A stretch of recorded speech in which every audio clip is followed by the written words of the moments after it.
Hey everyone, welcome back to the channel. In this video, I'm going to walk you through a simple step-by-step how-to forward your Zoho Mail to Gmail account. To get started, open your web browser and sign in to your Zoho Mail account. Once you're logged in, click on the gear icon in the top right corner to open the settings. Then choose View All Settings.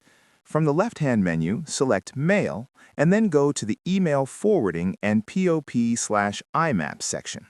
Here, you can add a new forwarding address by entering your Gmail email and clicking the Add button. Zoho Mail will then send a verification email to your Gmail inbox. Open Gmail in another tab, copy the verification code from the email, and paste it back into Zoho Mail to confirm ownership of the account. After verification, return to the Email Forwarding section and enable email forwarding. If you'd like to keep a copy of your messages in Zoho Mail as well, make sure to select the option to retain a copy. And that's it. Your Zoho Mail will now be forwarded to Gmail.